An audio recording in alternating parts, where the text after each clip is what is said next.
नमस्कार, मैं हूं विकास सुखीजा और आप देख रहे हैं अब तक टाइम। दोस्तों, आपने घोटाले बहुत देखे होंगे, वो भी करनाल के अंदर। एनडीसी घोटाला सबसे पहले हमने उजागर किया था, जिसके बाद रेल बन गई पूरी की पूरी, धड़ाधड़ रेल। नगर निगम का एससी पकड़ा गया, वहाँ का एक कर्मचारी और पकड़ा गया, फिर पकड़ा जाता है डीटीपी करनाल, फिर पकड़ा जाता है तहसीलदार, फिर पकड़ा जाता है एसडीओ, फिर पकड़ा जाता है जेई।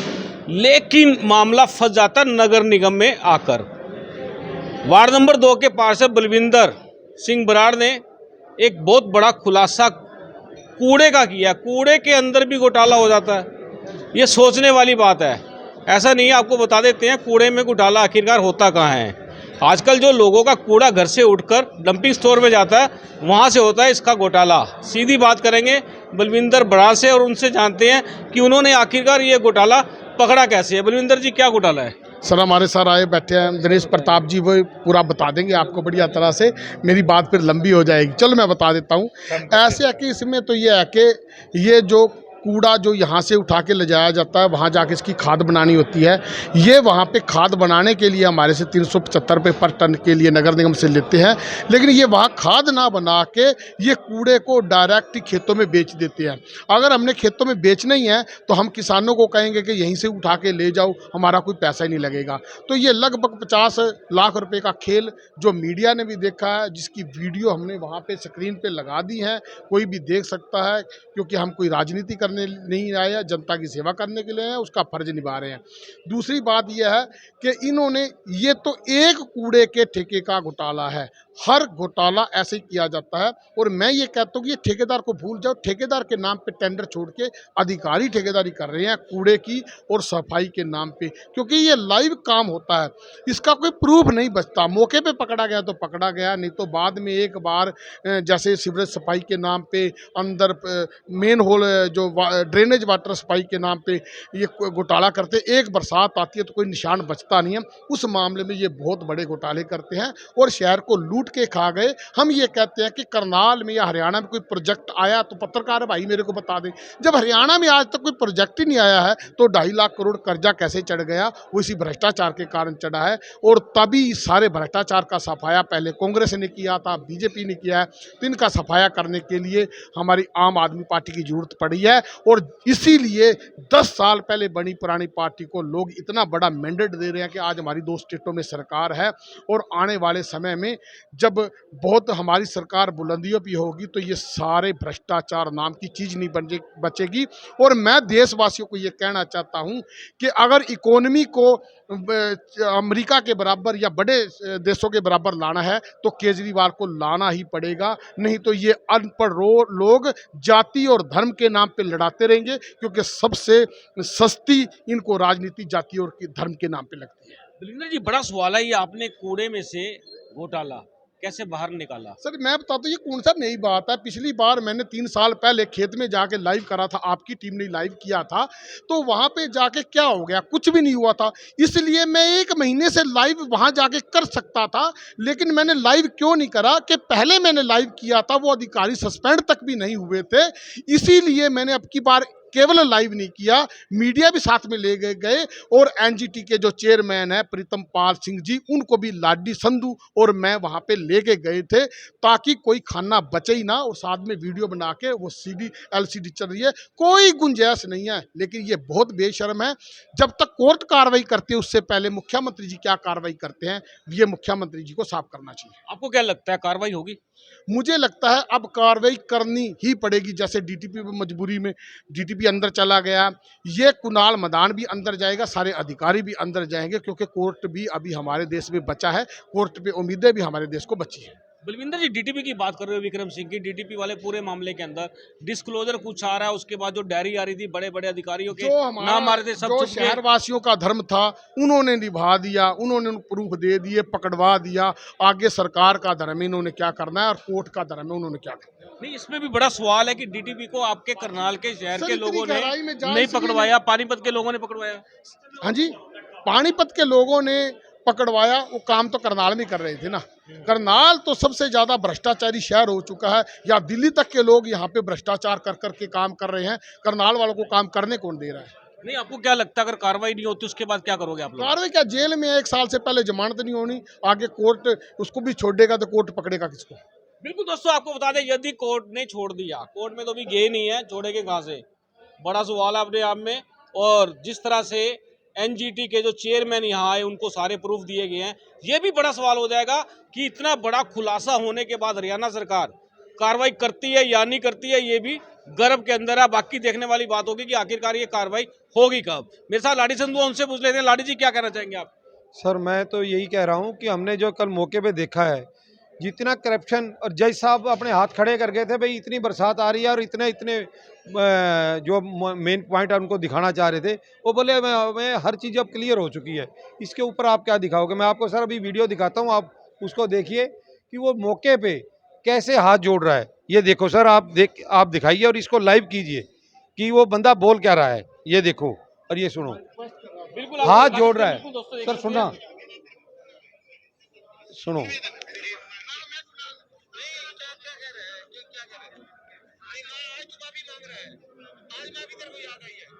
सर सुनना एक बार।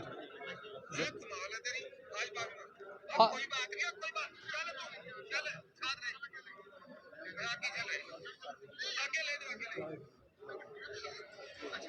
ये देखिए सर, अब इसको आपने देखा और इसको लाइव कीजिए।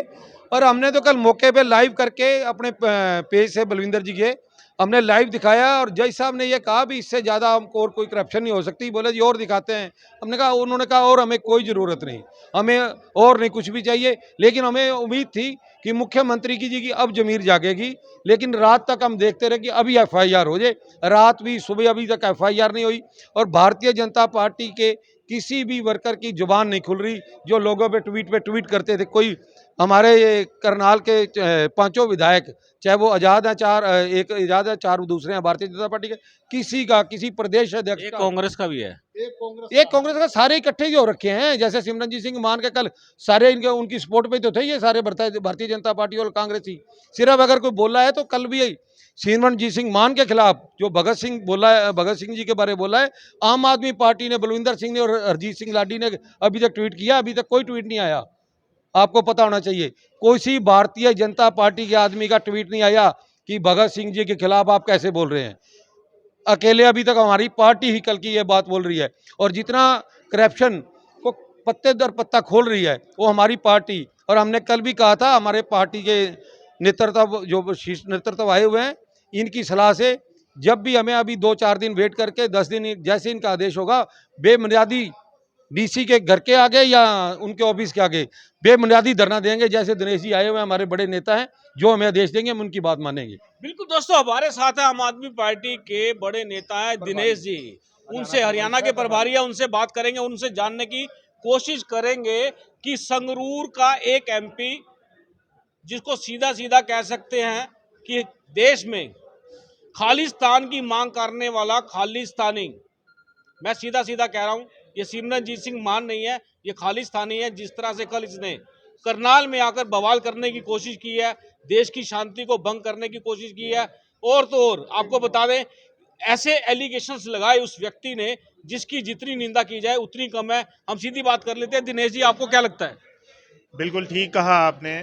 जिस प्रकार का वक्तव्य सिमरनजीत सिंह मान का शहीद आजम भगत सिंह की कुर्बानी के खिलाफ, उनके बलिदान के खिलाफ, और उनके साथ कितने माँ और कितने उनके पिता और उनके बेटे और बेटियों ने हमारे देश को आज़ाद कराने में जो अपनी जान की कुर्बानी दी, हम उनको भुलाकर आज हम उन पर प्रश्न उठा रहे हैं।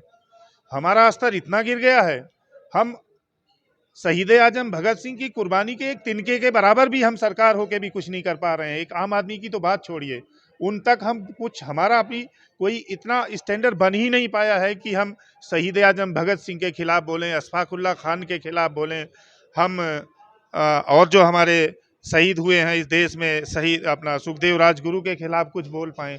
हमारा अभी, मुझे लगता है कि अभी सैकड़ों वर्ष लग जाएगा उस स्तर को पाने में कि हम उनकी कहीं से भी एक तिनके के बराबर भी हम उनकी बराबरी कर पाएँ। तो आम आदमी पार्टी के तौर पे, आम आदमी पार्टी के पदाधिकारी के तौर पे हम इनके अपने वक्तव्य की मैं घोर निंदा करता हूँ। आम आदमी पार्टी निंदा करती है।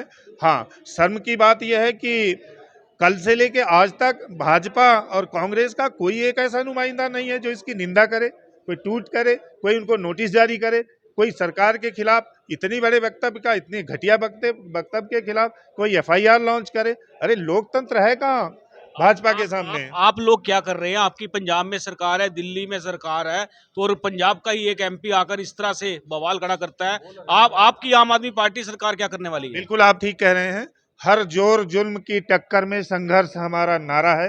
लोकतांत्रिक तरीके से जितना इसका विरोध हम कर सकते हैं, धरना के द्वारा, प्रदर्शन के द्वारा, अनशन के द्वारा, जो व्यवस्था हमारी न्यायपालिका की है उसके द्वारा, हमारा लीगल सेल बना हुआ है, अपने लीगल सेल को आगे ले आएंगे और इनके खिलाफ जो भी कार्रवाई हो सकती है आम आदमी पार्टी उसके लिए 24 घंटे तैयार है। मुकदमा दर्ज कराएंगे आप या नहीं कराएंगे, ये बताएं।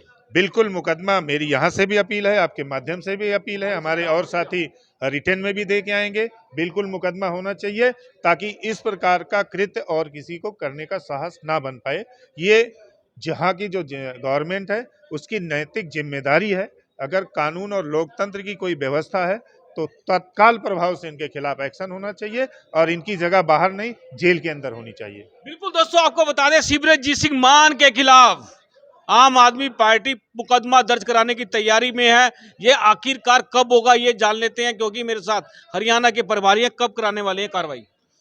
देखिए, जिस समय से ये वक्तव्य आया, जिस समय उनके वक्तव्य में शहीद आजम भगत सिंह के खिलाफ ये शर्मनाक बयान आया, आम आदमी पार्टी उसी वक्त एक्टिव हो गई और उसी का प्रमाण है कि आप मीडिया के सभी बंधुओं के साथ, साथी के साथ, हमारे सारे पदाधिकारी इस करनाल जिले के, मैं दिल्ली से चल के आया हूं, तो हमारी स्टार्टिंग हर बुरे कार्यों के खिलाफ, हर बुराइयों के खिलाफ, हर सरकार के गलत फैसले के खिलाफ, हर जनहित अच्छाई की तरफ, हमारे ये दो तरीके के काम है। अगर कोई सही काम कर रहा है हम उसकी सराहना करते हैं, हम उसका पक्ष रखते हैं। अगर कोई सरकार या नुमाइंदा कोई गलत बात कर रहा है हम उसका पुरजोर विरोध करते हैं।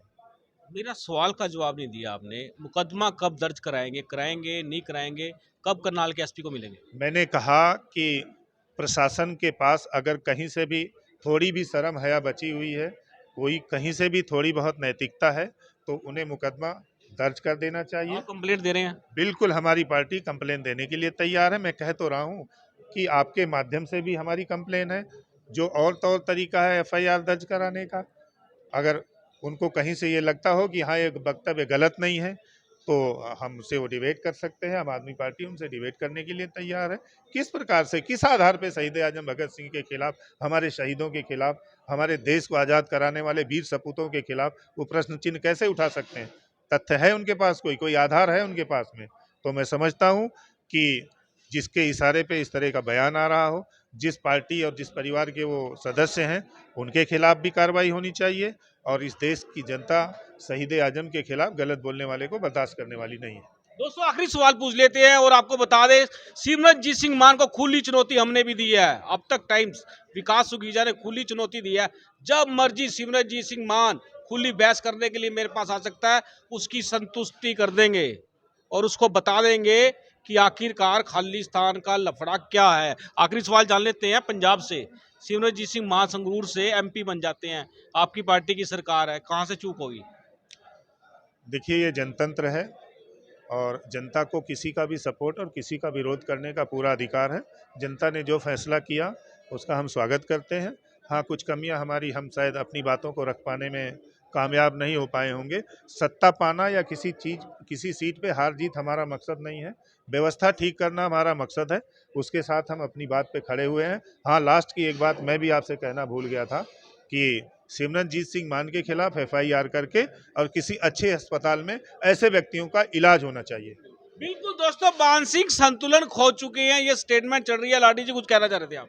सर मैं तो यही कह रहा हूँ भी जैसे हमारा नेतृत्व अब आदेश करके जाएगा हम उसी पे अमल कर रहे हैं और बड़ी जल्दी हम खुद प्रदर्शन करके इस आदमी के खिलाफ यहाँ एफआईआर लॉन्च करवाएंगे जिस भी थाने में ये आया है बंदा। और ये तो मिली भगत है कांग्रेस और जो आप जो चुनाव के बारे में पूछ रहे हैं, यही कल करनाल में भी यही हुआ है। भारतीय जनता पार्टी और कांग्रेस ये सब मिलके चुनाव लड़े थे सिमरनजीत सिंह मान से, और यहाँ भी उसी पंजाब में वो स्टेटमेंट नहीं दे रहा वो बंदा, करनाल के अंदर आके, हरियाणा के अंदर आके वो ये स्टेटमेंट दे रहा है, ना कि पंजाब के अंदर दे रहा है। ना वो जिसको उसको पता है जहां पुलिस भाजपा की है वहां जाके स्टेटमेंट देगा। वो पंजाब में ऐसी स्टेटमेंट दे, उसी टाइम पंजाब गवर्नमेंट एक्शन लेगी। ये भगत सिंह जी के खिलाफ हरियाणा में आके बोल रहा है वो बंदा, पंजाब में क्यों नहीं बोलता? बड़ा सवाल है, पंजाब में क्यों नहीं बोलता ये सिमरनजीत सिंह मान? क्या कह रहे हो बलविंदर जी आप?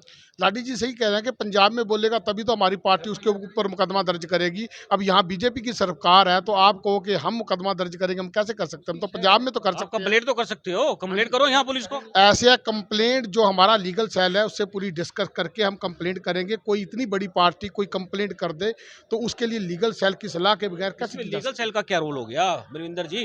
कमाल है, एक आदमी सरेआम देश के सीधे आजमन को कमाल है। यही वाले लोग बोल देंगे कि उसकी बोलने की आज़ादी है। तो लीगल सेल ही जो हमारे को सलाह देगा, अगर कंप्लेंट दर्ज करनी है कर देंगे। सबसे पहले पोस्ट हमारी पार्टी ने डाली, सबसे पहले बयान हमारी पार्टी ने दिया। भ्रष्टाचार के खिलाफ हमारी पार्टी दे रही है। 10 साल की पार्टी है जो 75 साल से यहाँ राज कर रही है। उन्होंने कुछ किया नहीं, लेकिन 10 साल वाली पार्टी बहुत कुछ करेगी। चलिए दोस्तों, आपको बता दें मेरे साथ आम आदमी पार्टी के लीडर बैठे हैं। प्रभारी कह रहे हैं हम मुकदमा दर्ज कराएंगे, कंप्लेंट देंगे, और जिला के कार्यकारी अध्यक्ष कह रहे हैं हम लीगल सेल से सलाह करेंगे। अब सलाह कौन करेगा, कैसे करेगा? प्रभारी साहब से पूछ लेते हैं। प्रभारी साहब, तालमेल नहीं है क्या आप लोगों के बीच में? नहीं, बिल्कुल हमारा नीचे से लेके ऊपर तक सभी कार्यकर्ता, पार्टी के सभी जिम्मेदार साथियों के साथ पूरा तालमेल है। जैसा कि लाडी जी ने कहा कि जो भी हम कदम लीगल सेल की सलाह इसलिए लेंगे कि ये सब बहुत ही सीरियस मामले हैं, उसमें हमारी तरफ से कोई चूक ना रह जाए। लीगल सेल की बात इसलिए आती है। लेकिन दूसरा, मैं आपसे एक उदाहरण देना चाहता हूं कि मान लीजिए कि कोई आतंकवादी यहां पे बम फेंक जाता है, हम उसका कंप्लेंट वाले का इलाज करेंगे या तुरंत प्रभाव से हम उसका FIR करेंगे, तफ्तीश करेंगे कि किसने बम फेंकने वाला? स्टेटमेंट से पीछे हट रहे हो, अब लीगल सेल पे आ गए हो? नहीं, मैं बिल्कुल भी अपनी स्टेटमेंट से पीछे नहीं हूँ। मैंने कहा कि ऐसे कार्यों के विरोध में हमें मुस्तैदी के साथ लीगल तरीके से पूरा सोच समझ के कोई हमसे चूक ना हो जाए। लीगल सेल की बात इसलिए आई है, ना कि हम अपने कोई सिमरनजीत सिंह के मान के वक्तव्य के समर्थन में आ गए हैं। हम बिल्कुल उनके विरोध में हैं, और ना ही हम ये कह रहे हैं कि हमारी पार्टी उनका विरोध नहीं कर रही है, और ना ही हम कोई कदम इस तरह का पीछे लेने वाले हैं जब तक कि मौजूदा सरकार उनके खिलाफ एक्शन नहीं ले लेती है। बिल्कुल दोस्तों, आपको बता दें, आप देख सकते हैं क्या कहना चाहता हूं। जब मेरे को बिना जांच किए 5 घंटे के अंदर ठा के जेल में डाल दिया था, तो ये उस पे कंप्लेंट कौन सी आई थी? तुरंत डाल दिया था 5 मिनट में। तो ये इतने बड़े बयान दे रहे हैं तो आप इनको तुरंत अरेस्ट नहीं कर सकते? इनको तुरंत अरेस्ट नहीं कर सकते? सरकार किस लिए? सरकार काम करे, दूसरों के कंधों पे क्यों चलाती है? या हमें मौका दे, हम करके दिखाएंगे। राजनीति आप कर रहे हो, आप बताओ। राजनीति आप कर रहे हो, आप कंप्लेंट करने में क्या दिक्कत है? बिल्कुल कंप्लेंट करने में क्या दिक्कत है? हम बिल्कुल लीगल सेल की सलाह करनी है, और इतने बड़े मुद्दों पे लीगल सेल की सलाह किए बगैर कोई भी कंप्लेंट करता है मुंह की खाता है। अगर बिना सोचे समझे करता है, हम सोच समझ के जो भी कार्रवाई करना है करेंगे, पीछे नहीं हटेंगे। और आप हमारा 7 साल से भी इतिहास जानते हैं, और दिल्ली में भी इतिहास जानते हैं, और यहाँ के छोटे नेताओं का भी इतिहास जानते हैं। रही बात संगठन मंत्री और मेरे की, ये इतना बड़ा मिशन है संगठन मंत्री और बलविंदर सिंह कार्यकारी अध्यक्ष ने मिलकर ही सिरे चढ़ाया है, जिसलिए आज सारी कॉन्फ्रेंस हुई है और जिससे सारी सरकार कांपी हुई है। ये मिलकर ही चढ़ाया है। हमारा आपस में बहुत संबंध है, और परमात्मा से दुआ करते हैं हमारा प्यार सभी का आपस में ऐसे ही बना रहे। क्या बात है दोस्तों, आप देख सकते हैं तालमेल कितना बढ़िया है। दलीलें कैसे दे रहे हैं, लच्छेदार दलीलें। करना कराना कुछ नहीं तो गल्ला मारी जाते ने पूरियां। दोस्तों, मैं चाहूंगा ज्यादा से ज्यादा खबर को शेयर कर देना, और ऐसे लोगों को दूर से नमस्ते कर देना, क्योंकि प्रभारी कुछ कह रहे हैं, कार्यकारी अध्यक्ष कुछ कह रहे हैं, और मेरे साथी कुछ कह रहे हैं। इसलिए भैया कंप्लेंट तो दर्ज होगी। और हम चाहेंगे इस खबर को ज़्यादा से ज़्यादा शेयर कर देना। हम 2 दिन देखेंगे, अगर किसी राजनीतिक पार्टी, राजनीतिक रोटियां सेकने वालों ने कराई कंप्लेंट तो कराई, नहीं तो ये किल्ली हम ही ठोकेंगे। जय Shri Ram. This is important for you and your loved ones. Choose a policy today from Star Health Insurance. This is important for you and your loved ones. Choose a policy today from Star Health Insurance.